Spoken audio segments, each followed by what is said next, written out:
Tal vez se ha preguntado frecuentemente, ¿dónde puedo encontrar respuestas a las preguntas más difíciles de la vida?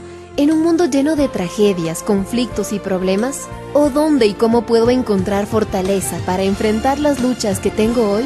Bienvenido a otro programa del Instituto Bíblico del Aire, donde estudiamos juntos el libro de libros, la palabra de Dios, la Santa Biblia, para encontrar las respuestas de Dios a nuestras preguntas más profundas. Estamos estudiando el Antiguo Testamento. Tome su Biblia y unámonos a nuestro Maestro para la lección de hoy. Oíd, pueblos todos, está atenta tierra y cuanto hay en ti, y Jehová el Señor desde su santo templo, sea testigo contra vosotros, porque he aquí, Jehová sale de su lugar, y descenderá y hollará las alturas de la tierra, y se derretirán los montes debajo de él, y los valles se hendirán como la cera delante del fuego, como las aguas que corren por un precipicio.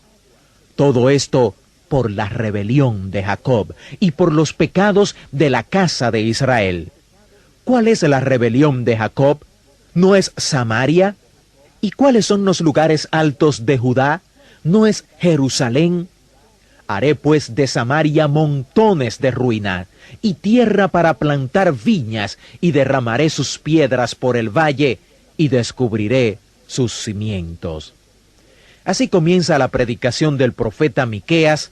Este es uno de los mejores predicadores entre los profetas, y ya hemos visto antes que todos estos profetas eran grandes predicadores. Tienen su propio estilo de predicación, y es bueno conocerlos un poco. El libro de Miqueas comienza dándonos información para que lo ubiquemos históricamente. Dice que vivió y predicó durante los reinos de Jotam, Acaz y Ezequías. Algunos de estos reyes estaban alineados con el rey Usías. Ya hemos visto que su hijo Jotam gobernó junto a él durante los últimos 7 años de su reino porque estaba leproso. Él y su hijo Jotam reinaron al mismo tiempo. Jotam fue un rey bastante bueno, Ezequías fue un buen rey, pero Acaz fue extremadamente malvado. Muchos de los profetas actuaron durante este periodo de historia. Esto significa que Miqueas está ubicado 100 años antes del cautiverio babilónico de Judá y que el cautiverio asirio ocurrió durante su vida. Era contemporáneo con Isaías y Oseas. A causa de la maldad, especialmente de este rey Acaz, hubo una terrible corrupción moral y espiritual en el liderazgo de la nación durante los días de Miqueas. Miqueas dirige su predicación, en su mayor parte, a los líderes de la nación. Miqueas se une a Ezequiel y a Jeremías y a muchos de los profetas en culpar a los líderes civiles y religiosos de la decadencia moral y espiritual. Miqueas era parecido a Amós en un sentido. Miqueas era del campo. Es lo que podríamos llamar hoy día un muchacho bonachón. Era un campesino. Y aunque era del campo, predicó a las ciudades capitales de ambos reinos del norte y del sur. Todos esos profetas, excepto Oseas y Amós, ministraron al reino del sur. Judá, solo Oseas y Amós ministraron el reino del norte. Recuerde que habían 10 tribus en el norte y 2 tribus en el sur. Las 10 tribus del norte se llamaban Israel y las 2 del sur, Benjamín y Judá, eran llamadas Judá. Miqueas fue la excepción. Él predicó en ambos reinos. Él fue llamado por Dios para ir a la ciudad capital del reino del norte, que era Samaria, y a la capital del reino del sur, que era Jerusalén. Allí predicó y era verdaderamente un predicador extraordinario. Es interesante cuando uno estudia historia eclesiástica e historia bíblica, cómo Dios obra. Esto parece ser un patrón de Dios. Es asombroso ver las maneras en que Dios obra porque no son las maneras del hombre. Hay 3 sermones en el libro de Miqueas y Miqueas tiene 7 capítulos. Al llegar a este libro, note que en esencia el libro tiene esos 3 sermones. Él predicó estos sermones en las capitales de los reinos del sur y del norte. El primer sermón fue un sermón para toda la gente de la tierra. Dirigió su sermón a todos los habitantes de la tierra. Esta es la parte que leímos al principio de este programa. Lo que él está hablando en este sermón es el hecho de que Dios va a castigar a Samaria y a Jerusalén. Una de las cosas que no podemos apreciar al leer los sermones de Miqueas en español son algunas de las cosas que él hace en el lenguaje hebreo. Él es un predicador muy inteligente y elocuente. Por ejemplo, cuando él llega al corazón de su sermón, aquí en este sermón para todas las naciones, él dice: por esto lamentaré y aullaré, y andaré despojado y desnudo.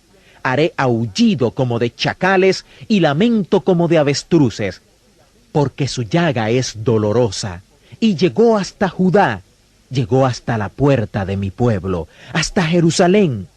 No lo digáis en Gad, ni lloréis mucho. Revuélcate en el polvo de Bet-le-Afra. Pásate, oh morador de Zafir, desnudo y con vergüenza. El morador de Zaanán no sale. El llanto de Betesel os quitará su apoyo. Porque los moradores de Marod anhelaron ansiosamente el bien, pues de parte de Jehová el mal había descendido hasta la puerta de Jerusalén. En el español no se puede notar, pero en el hebreo hay aquí un juego de palabras, desde el versículo 10 hasta el 14. Él usa pequeños trabalenguas. La palabra zafir, por ejemplo, suena como la palabra hebrea que se usa para belleza, y aquí la contrasta con su vergüenza. Zaanán suena como un verbo que significa seguir hacia adelante, y él lo contrasta con el miedo que tienen los habitantes de aventurarse afuera. Y Betesel suena como la palabra que se usa para fundamento, que será quitado de ellos. La traducción de Moffat hizo un buen trabajo tratando de mostrarnos cómo sonaría realmente si pudiéramos leer hebreo. Lo que él está realmente predicando es algo así: derramen lágrimas en el pueblo de las lágrimas. Revuélquense en el polvo de la casa del polvo. Tú que eres hermosa, el Señor descubrirá tu vergüenza. No te atrevas a moverte de tu lugar. Ponle guarniciones a tus caballos en la casa de los caballos, y vociferen reyes en el pueblo de las voces. La idea del primer sermón de Miqueas, que está dirigido a los pueblos de la tierra, es algo así, si lo podemos resumir. La intención de Dios era que Él fuera glorificado por medio de su pueblo. Él quería mostrarle al mundo entero a través de su pueblo cómo es Él. Si usted se hace la pregunta, ¿por qué creó Dios al hombre en primer lugar? No era por el compañerismo, no era porque Dios se sentía solo y necesitaba compañía. Según la Escritura, Dios creó al hombre para que hubiese algo dentro de su creación que fuera una reflexión de toda la creación a la imagen y semejanza de Dios. Esa es la razón por la cual Dios creó al hombre. Ahora, note, y esto es interesante, que cuando Él comisionó a este pueblo especial, el pueblo hebreo, para que fuera su pueblo, el propósito que Él tenía para ellos era que ellos le mostraran al mundo cómo era Él. Ahora, por supuesto, el pueblo era apóstata. El pueblo justo en este tiempo estaba en una decadencia moral y espiritual, así que no estaban mostrando al mundo una reflexión de la imagen y semejanza de Dios. De modo que el mensaje de Miqueas para todo el mundo, el cual es el primero de los 3 sermones, dice esencialmente esto: la voluntad directiva de Dios era que ustedes fueran un reflejo de su imagen y semejanza.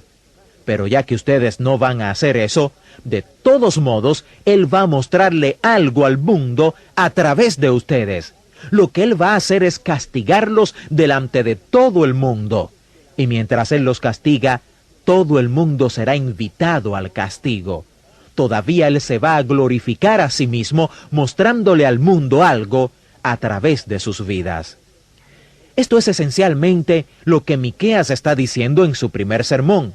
Dios va a traer a los asirios donde está el reino del norte, y ese será el castigo de Dios, y todo el mundo verá ese castigo. el mundo entero sabrá que algo pasa entre Dios y su pueblo. Y luego, por supuesto, lo aplica al reino del sur también.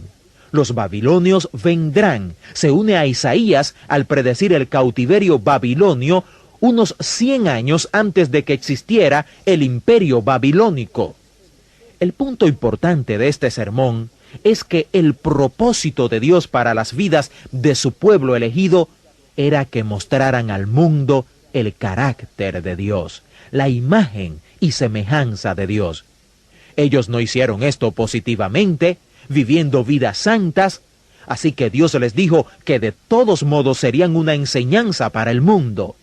Dios les castigaría y delante de todo el mundo. Este es esencialmente el resumen de su primer sermón. En ese sermón él usa esos juegos de palabras que si todos entendiéramos la lengua hebrea, entenderíamos lo elocuente que fue cuando dijo eso. Él concluye, como casi todos los profetas, profetizando el regreso del cautiverio babilónico y la restauración final de ambos reinos del norte y del sur. Por supuesto que al hablar de esta restauración, él se va hasta los últimos días, siendo así un profeta escatológico.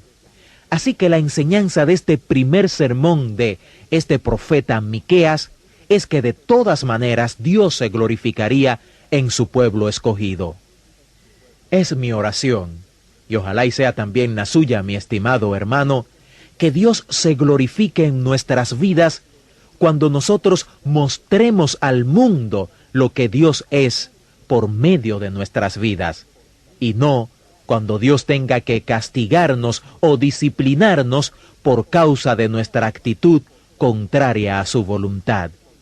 Ojalá y que esta sea su experiencia diaria, mi querido amigo oyente.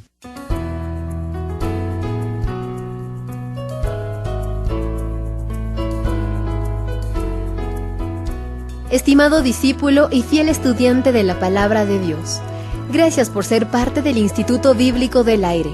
Confiamos y oramos que usted aplicará lo que ha oído y aprendido en la lección de hoy de la Palabra de Dios. Por favor, planifique unirse a nosotros la próxima vez e invite a alguien más a unirse a usted para aprender juntos en el Instituto Bíblico del Aire. Contáctenos y comparta lo que está aprendiendo y cómo lo está ayudando este estudio a crecer en su conocimiento y fe. Hágalo a través de www.institutobiblicodelaire.com. Además, en nuestro sitio web, usted podrá descargar también todos los archivos de audio y las notas de este estudio. Ingrese a www.institutobiblicodelaire.com. Que el Dios de esperanza lo llene de todo gozo y paz al confiar en Él, para que pueda desbordar de esperanza por el poder de su Espíritu Santo.